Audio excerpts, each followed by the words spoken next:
Hello, everyone, and welcome again to a very exciting opportunity where we're going to be doing an expert interview with Ted Heiman, cybersecurity expert, who's going to go into some depth about the landscape of cybersecurity at the moment, understanding around the threats of remote working and hybrid environments, and looking at strategies and collaborations in ways that which can help support businesses to protect themselves as best.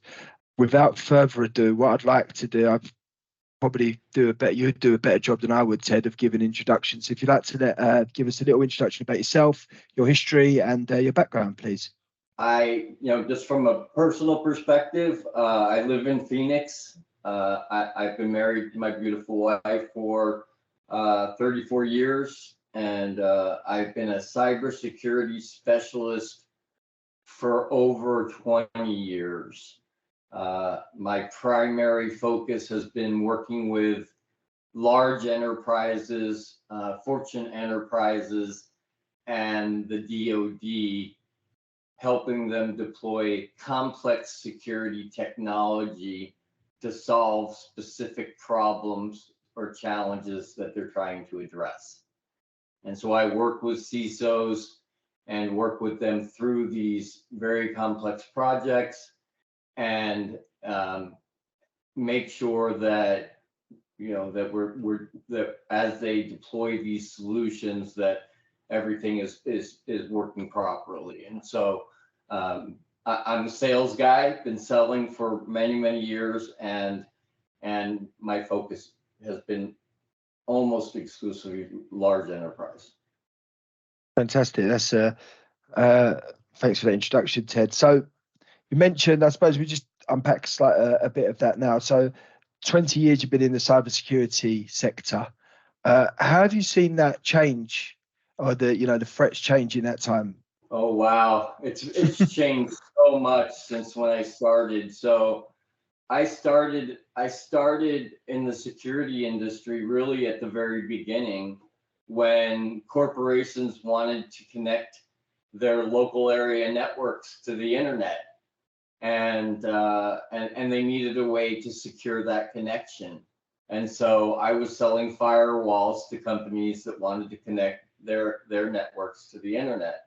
And back then it was so much less complicated, because essentially you had a very defined network perimeter that you were protecting, and everybody that wanted to get in and out of your network had to go through your firewall. So as long as your firewall was configured correctly, you were fairly safe and fairly secure from attack. Since that time, networks have become so much more sophisticated. We've got on-prem systems, we've got cloud systems, we've got hybrid cloud systems. And so the complexity of the networks has grown exponentially and has made it much more difficult to find his perimeter and to lock it down the way we used to be able to do it, when it was a very simple network just connected to the internet. And so it's really, the complexity has grown significantly. And I think as I look at the industry and I've watched that evolution, it's been significant. I mean, that leads us on nicely to sort of one of the first things we wanted to cover, is around the current cybersecurity landscape and the threats. You mentioned there where we started, a simple firewall to protect local networks and from on the internet. But as the landscape changes, as technology progresses, as things get added, different, on-prem into the cloud, there's going to be so many different threats that businesses need to keep an eye on. What are you seeing with the enterprise clients that you're working with, the key cyber threats that we should be keeping an eye out for? So I think that right now the one that probably is on most people's mind is the threat from the nation state actors. So the world has changed a lot, but right around 2014, something happened that really changed everything. And that was a nation state actor, North Korea, attacked a US corporation, Sony, and acknowledged it to the world. We did that.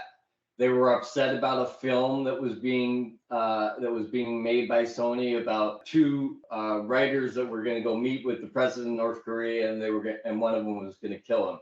And so North Korea got really offended over that, and that was the dollars, and that was kind of the end of it. But as you've seen now, we're seeing more and more nation state activity, especially from countries like China, North Korea, Russia, Iran, and parts of North Africa. We have a lot of adversaries out there, and it's very difficult for a company to defend themselves against a nation state actor like China. You're looking at an organization that has essentially unlimited MIPS, unlimited manpower, and unlimited resources. And no corporation can compete with that.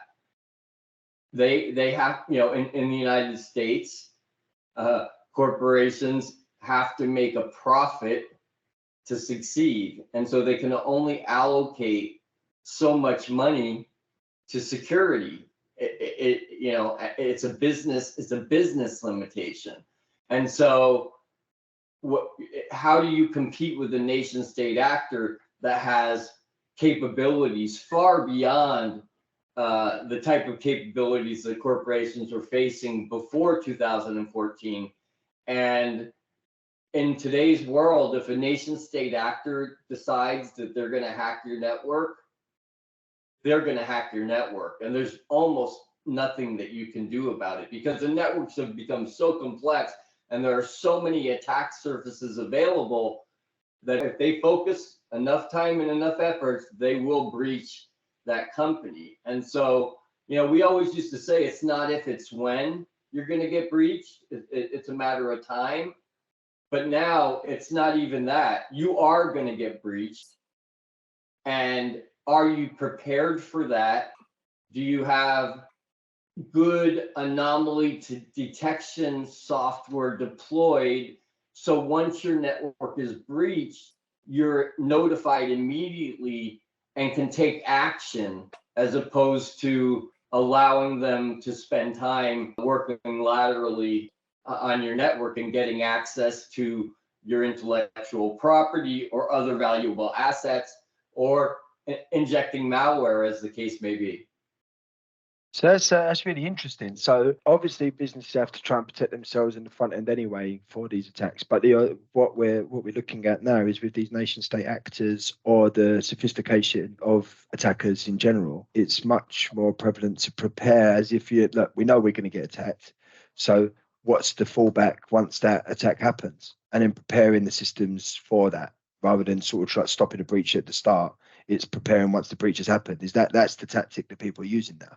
Yeah, I think you have to approach it that way, because you never know when you're going to be targeted, and you need to be prepared. And this has been one of my frustrations. So the way that these nation state actors are hacking our corporate networks, our infrastructure, our government agencies, they're trying to break into everything that they can, everything from your personal router that sits on your network at home to targeting a large enterprise. So if you don't have defense in depth, and you don't have a zero trust type environment, and you haven't done the hard work to make sure that if a system were to go down, that you've got the data backed up, you've got the application, and that you're able to restore the application and restore the data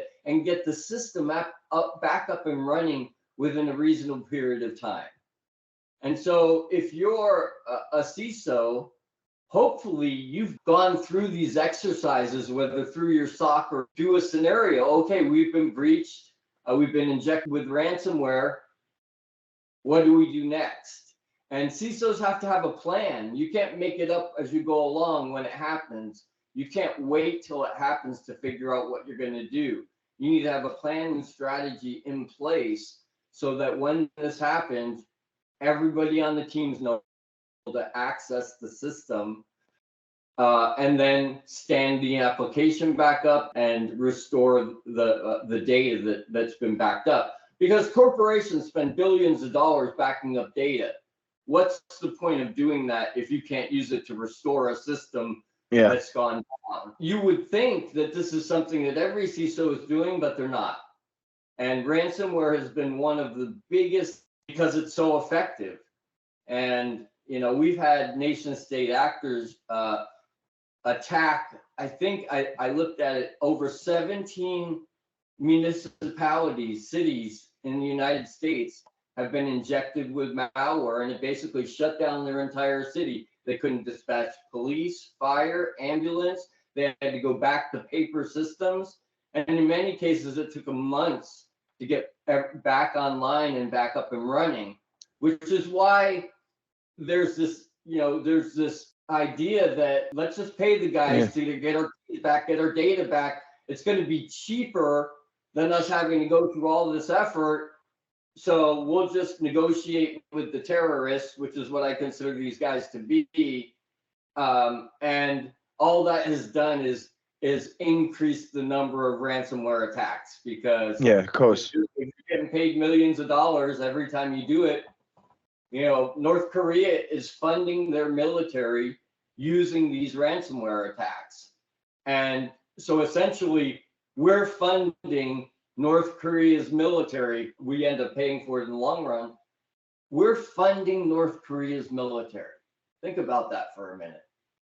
And that shouldn't happen. We should not pay ransomware. We should not pay ransoms. We should not negotiate with these people. Instead, we should get prepared and be ready so that you can restore your systems.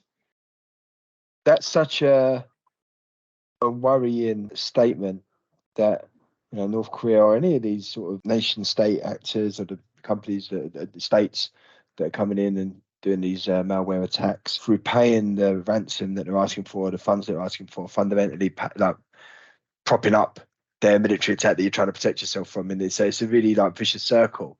And so all organizations need to be on the front foot when it comes to this type of thing. And I suppose that helps when we're speaking to these enterprise clients that you work with, laying down that this is the fundamentals. Obviously helps get the message across, because that is quite an emotive statement to make, isn't it? That this is actually the reality. It's crazy the layers at which how these attacks can actually affect on a global basis, not just you mentioned the cities that went down. There was one recently. Oakland, California. Recently got shut down. Got hit with ransomware. There's been a few, and it's just crazy to think they're able to do this type of thing. But I suppose getting back onto one of the points that we was going to look at, and you mentioned it slightly there, that we're looking at not just organizations, but even people's home routers. So since the pandemic, rise of home working, hybrid environments, people taking their work home, what are the specific challenges that tech leaders need to address to ensure that their systems are secure? Because obviously you're opening up a hell of a lot, opening up a large can of worms. So what issues does that add on to the already worrying stats that we've spoken about already? So before we go on to that, if you don't mind, I'd just like to follow up with one last comment about what we were of course. Discussing. Of course. So one of the things I want people to understand is that the way that these nation state actors are accessing these networks is not by breaking through their firewall or getting through some other complex security technology. They're getting in using human engineering. We are the weakest link. The weakest link is between the chair and the keyboard. And so what these nation state actors have figured out is they don't have to go and break through complex security technology. All they have to do is send a phishing email that someone who's not educated clicks on a link that then installs malware on their system that then allows them to work laterally within the network. And so it's not a technology thing. It can be addressed by technology, but it's also a human thing, because we as humans are easier to fool or trick than breaking a technology that's been designed to defeat, any type of breach. And so they're not having to use any kind of complex technology. It's very simple. Phishing emails are the primary way that these ransomware attacks happen. So I just wanted to mention that. Well, that's that's an interesting point, because even me in our business, I must get 5 or 6 a day, different emails saying that. I had one from someone who's sitting next to me. Oh, hi. Wasn't from that person, but it had their email address. So I was like, oh, hi.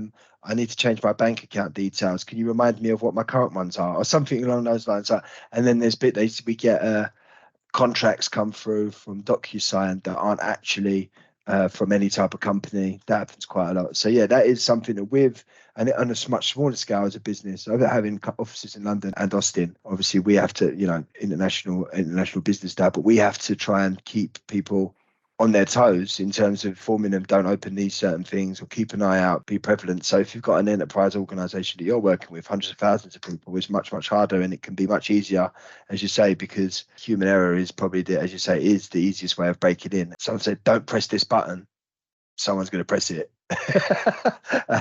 And that leads us on nicely to this remote working phase, where you've got so many people working in different, either work from anywhere, work from home, working in coffee shops or co-working spaces.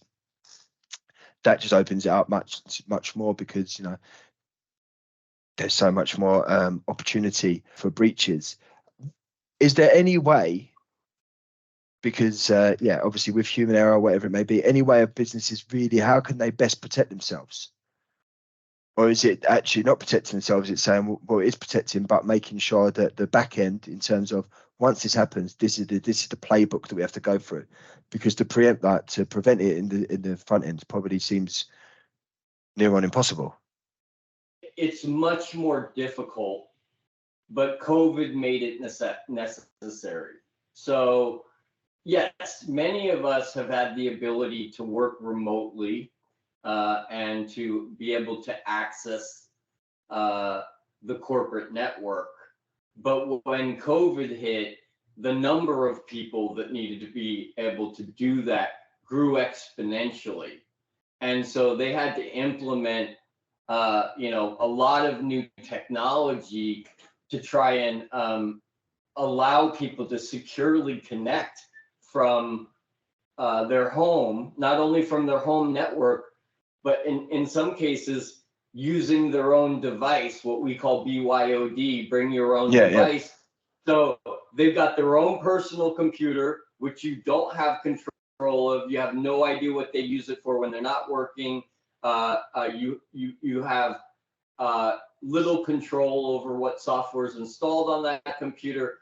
If the company issues the computer, they can have a little bit more control, because they can actually install software that actually enables things like virtual private networks to operate. But it really comes down to endpoint security and making sure that those users are being authenticated using multi-factor authentication. It's really critical that they're not using static passwords to access a corporate network, because static passwords are the bane of the industry. They were never designed to be used the way they're being used today. They were designed to be used back in the day when you had a local area network and you were trying to our own demise, because static passwords have become another way that these nation state actors and people, adversaries that want to access your network, the way they get a hold of these passwords is they breach a company like Experian, or you've heard of 1,000 breaches in the last couple of years. They breach them. Well, guess what? All your usernames and passwords that you use for your bank account or whatever applications you're accessing online, when they hack those companies, they get that. Now they have your username and password. And unfortunately, human beings aren't really good at remembering complex passwords. So we tend to do something that helps us, which is we use the same password over and over again. Yeah. Yeah. And that creates a scenario where once they've reached one company, gotten your username and password, the very first thing they do is they go to Apple and they see if that username and password works. And if it does, they order thousands of dollars of cell phones to be shipped to a PO box from your account without you ever having any idea. Or they might access your static password, never changes. We really have to put an end to the static password, especially as we move towards zero trust, because static passwords are really causing a lot of problems for security organizations. Yeah, we that's something that we're seeing so many more passwordless of these like businesses that are springing up, creating passwordless technology. In a previous life, or when actually during just before lockdown, I was involved with one of those a company that was looking at eradicating static passwords or your traditional password and looking at creating using shapes and using different different methods in which to get rid of passwords so that businesses, to protect them from breaches. And we're seeing more and more of those companies spring up. And even down to now, I can't even get into my laptop without putting a password, putting a PIN number in. Then I get a text message. Then I have to give a fingerprint. It takes about 10 minutes for me to get into my computer. But it's all for the best. And it's crazy to think that as soon as someone gets that one password or that one bit of information, which everyone uses pretty much similar, a lot of people do, so and so, like one password will then access everything else, and then all of a sudden you're in really, really hot water. One of the things we also wanted to go over is around strategy and collaboration when it comes to cybersecurity. So when it comes to crafting, I'm gonna make you go back again, and we can edit this out. But it's fine. Talk about something that's very important around a network. And the problem is exactly as you stated. People are getting what we call MFA fatigue. Yeah, they're tired of having to go through all of this just to access their system. It's like, why do I got to do all this stuff every time I log on to my insurance company, my financial information, my healthcare information, whatever? I got to go through these rigmaroles. I got to go through these capture things. I got to go. They want to call me or send me a text, and I've got to enter a number. And all of this, multi-factor authentication is really important, and we have to do it, but we have to do it in a way where it doesn't create this MFA fatigue, because if security becomes too difficult for users to use, they won't use it. They'll bypass it any way they can. And it's so the route of least the route of least resistance. People are just naturally like, well, I want to go whatever way is the easiest to get to the point that they want to get to it. So if I've got to put a fingerprint, then a text message, then whatever other. So didn't mean to cut you off there, Ted. Sorry, but one of the things that I have to do is I put in my password. My passwords are all saved, by the way, like on the Google Chrome extension. So whenever something comes up, I just click a button and then it says your password and then your email comes up there. But in order to get that, I have to put my fingerprint on the laptop for it to come up. But surely if that's, again, I didn't mean to cut you off and then sort of go off on a tangent, but we're here now. So surely if they're all stored in, and forgive me if this is just really simple and you're going to give me the answer straight away, they're all stored on Google Chrome, all my emails, passwords, everything I've got for each particular application. What's stopping someone from just hacking that and taking it all straight away? Nothing. Oh, okay. Nothing. Good. Password. So if you look at the largest password manager company, it's LastPass, and they've been breached, I think, 3 times in the last year.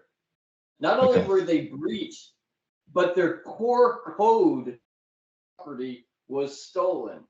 So it's astounding, isn't it? Password managers, yes, they're very useful because they make it so we don't have to remember all these complex passwords. They just get filled in automatically, and that's great.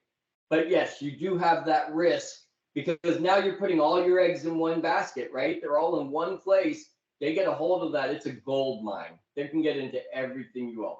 So I'm not going to suggest that you using Google is unsafe, but I will say that that's a risk that you face when you use a password manager like that. Yeah. And so what I recommend to corporations, and I recently worked with one of the largest financial corporations in the United States to help deploy a multi-factor authentication solution for their entire US workforce. This was a $1 million project, multi-million-dollar project actually. But what we did was we approached it from a different perspective. So one, there's a lot of brand new technology that can be leveraged for this that really can make this much easier on the end user and not make it so hard. And the second thing is there's new technologies around continuous authentication. So the idea is your first authentication to the system needs to be a very strong authentication. And that means using multi-factor authentication, which incorporates something you have and something you know. So a password is something that you know, and the something that you have could be your phone. It could be a RSA token of some kind. There's some other component that's required. And so what we did was Apple has done a really good job with security on these phones. I mean, they've done an excellent job, so much that the FBI wants to get into them, and Apple will not tell them how to break the security that's in this phone. Okay, it's that good. So now what it looks like, imagine this scenario.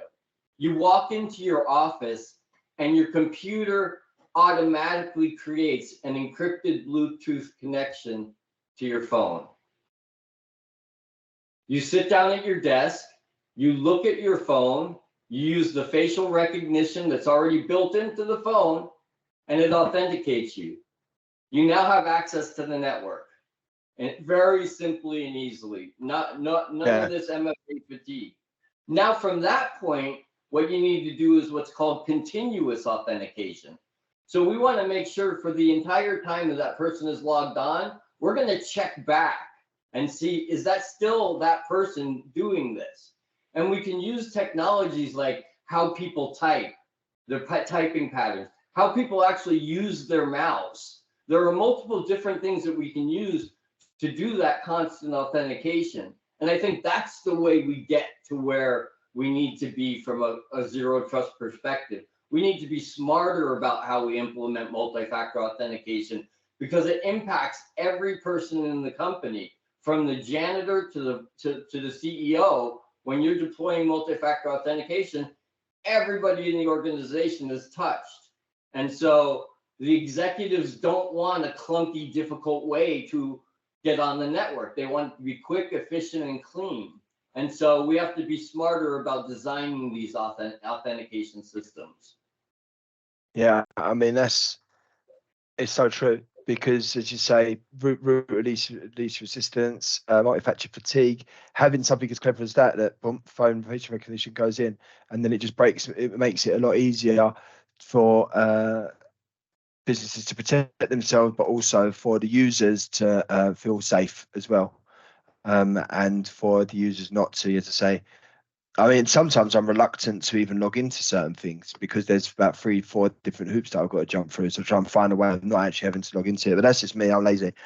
So obviously with that's a really good point. Again, bringing us on to probably our final point around collaboration and strategy. You've now worked. Let's talk about the financial institution you just worked with to come up with this new way of authenticating workers. You know, that could be replicated across different industries. But how important is it for different industries to collaborate and share information and the fight against cyber threats? So industry collaboration is essential. And unfortunately, the way the government has approached this has actually achieved the opposite goal than that they attended. So companies didn't want to report breaches because they knew they were going to get fined. So if they could just keep it quiet and resolve the problem without anybody finding out, especially if no personal information was stolen, most companies didn't talk about breaches very much. They didn't want people to know. They didn't want it to impact their brand. They didn't want people to be concerned. And so that was a challenge. And for years, I've been advocating this idea that we need to share this information in a community so that company A is breached by a 0-day attack. Now company B gets attacked with that same 0-day threat. They should know from company A what steps they took and how they resolved that breach. That, instead of them having to figure it out on their own, recreate the wheel every time. And also, as they start to share information on how to prevent these breaches, these specific type of breaches, it's more a matter of almost the way that they handle open source software, right? We're all collaborating together. Yeah. We've all got a common goal, which is to secure our enterprise. And so being able to communicate not only with other organizations, but communicate with the government and say, hey, we've been breached and we need your help. And you need to come in here and help us figure out what's going on, because this is going to happen to another organization. And so it is absolutely mandatory as an industry that we now start collaborating, working together, sharing breach information, and doing it without the fear that they're going to be impacted. Because today, let's face it, your brand takes a hit for a while, but Target didn't go out of business. Yeah. We've kind of gotten hardened to this idea of breaches, that it's just going to happen. It's a normal thing. That's what we touched on earlier as well, isn't it? It's a normal thing. It's a normal thing. And so, but the government has done some really, really good things. Well, they released a new legislation. Is that the legislation they released recently? And you're going to tell me the exact what it exactly is. But you have to report breaches within a certain timeline. Is it 4 days or? It's 4 days currently. Yeah. Is where it's at. You're supposed to report it within 4 days, and it's not. And the reason the government wants you to do that is because they want to know about it and they want to help you. It's the same as anything. If you know about a problem, then is how can we help? And then we can find out, right, like you said, company A has had this issue. Right, now it's logged. Right, guys, if this comes up, and this is how we improve, because now we know that if Target had this problem, now if someone tries to do the same to Walgreens, then they can, this is how they solved it, and it helps people improve. So it's going to really, really help this sharing of ideas. But it's a shame that it's having to be forced slightly. I think corporations would have liked to do this all along. They just had the fear that if they reported it, they were going to get fined. So, there was no incentive to tell the government, right? Because there was all negative consequences associated. We now need to turn that into a positive thing and start cataloging these types of breaches, understanding what countries are using what type of attack, what IP addresses, where are these attacks coming from? So we start to have a better understanding, and then even starting to leverage AI and other things to start to understand better how we can prevent these type of attacks. You can't do that without collecting the information around how these attacks happen, what mechanisms did they use, how did they actually breach the network. So once we start sharing that information, then a CISO has a challenge. He can jump on the website and type it in, like Google search, and say, and it'll come up and say, okay, these are the breaches that we're aware of that are similar to what you're talking about, and this is how they were resolved. I mean, for a CISO, imagine that's wonderful. So the government does a couple things very well. So one is NIST. NIST is a great organization, and they are providing direction to organizations around security and security processes.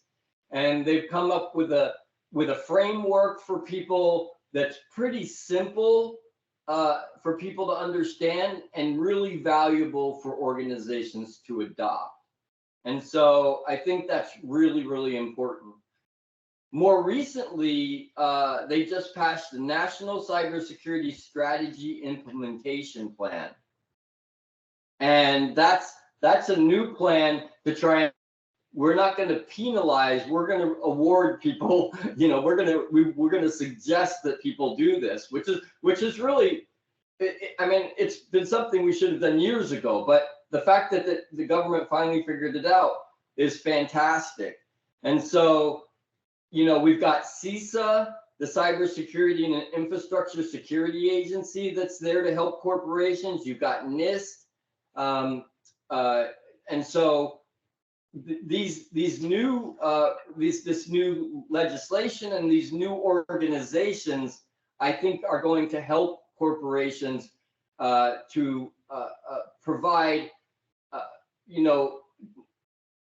stronger networks that are more difficult to penetrate because they know the routes that people are going to take. And then just going back to something that we touched on earlier, understanding that humans are the weakest link, the thing we need to do is we need to train the humans. Yeah. So there are these systems that you can deploy within an organization that actually send out fake phishing emails to see how many people click on it. And the corporation can see, based on these tests that they do, how many people are clicking on this message, and understanding that since these messages are pretty effective, that a lot of people are clicking on them. And so, the corporation is starting to understand that, okay, we really have a problem here. And there are security companies that are working on this problem and starting to do things like sandboxing around emails and not allowing executables to execute without that being checked for malware first. But once again, that almost goes back to MFA fatigue. If that has to happen every time you do it, it's like, oh man, all of a sudden again you've got this fatigue. So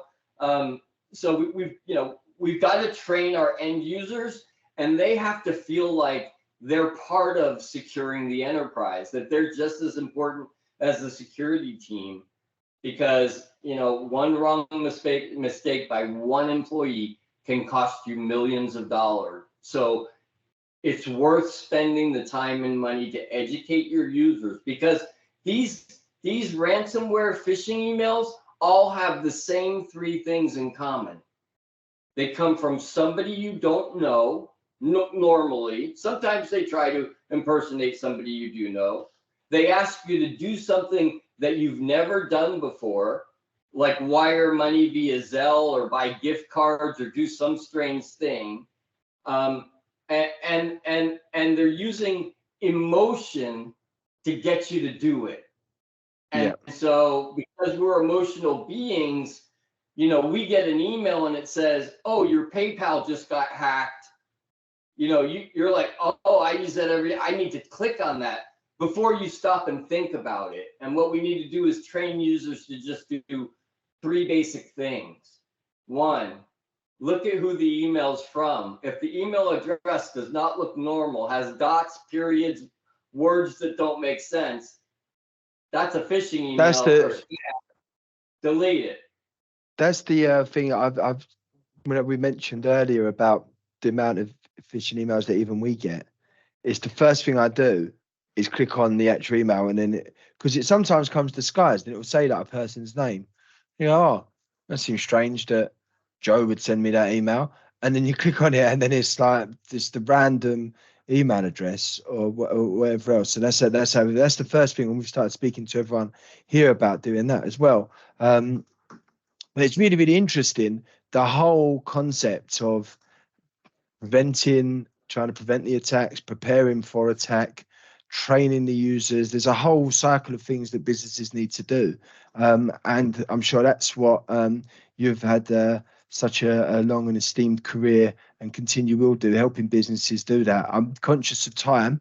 So I wanted to sort of get things wrapped up now. But before we do, just wanted to give you the opportunity to find out, obviously, the best place to contact myself, probably be through LinkedIn or email. Ted, if anyone wanted to contact you directly to discuss some of the topics that you've gone over today, or just in general to have, to find out more about what you do in your business and how you may be able to help them, how can they best get in contact with you? Absolutely. So my company is called CISO Guru. CISO is Chief Information Security Officer .guru. So you can reach me at ted@ciso.guru. And you can check out my website. There's an opportunity for you to request contact or a consultation. And I do those for free. People call, basically the first hour is free. Let's figure out what's going on. What are you trying to do? What is the challenge that you're facing? But really the whole point of what I'm doing and what my business is all about is to help and provide resources for CISOs that they available to them before, and to be that guy Friday to help them when they get into a situation where they need somebody with some knowledge in an area outside of what they're familiar with. And so that's my entire goal, is to be a resource for CISOs and to be a connecting point for CISOs. And so I'm starting to do podcasts with CISOs, and I'm starting to do introductions to CISOs because they really want to know each other. It's really beneficial to have a network of CISOs that you can communicate with. But these guys are so busy, they're overworked and understaffed, and they don't have time to play on social media and do all that kind of stuff. So, I want to be that guy that when they've got a challenge or solution, they can call a guy who's been in security for as long as security has been in existence and understands all of the technologies that's required to secure the modern day enterprise. Fantastic. Well, I'm sure there's going to be a lot of people interested in joining that network, connecting with you. If anyone is understaffed, I know someone who might be able to help you with that. But yeah, we'll leave it there, Ted. I really, really appreciate your time. It's been very, very insightful, very enjoyable conversation, and I'm sure that there's a lot of value that you can add to the CISO community. As I say, any CISOs that connected to Coltech, which there's quite a few, please do reach out to Ted, and he's the man to help you. He's the guru. So look, thanks very much, Ted. I enjoyed speaking with you today, and look forward to seeing and hearing about all your success moving forward. Thank you very much.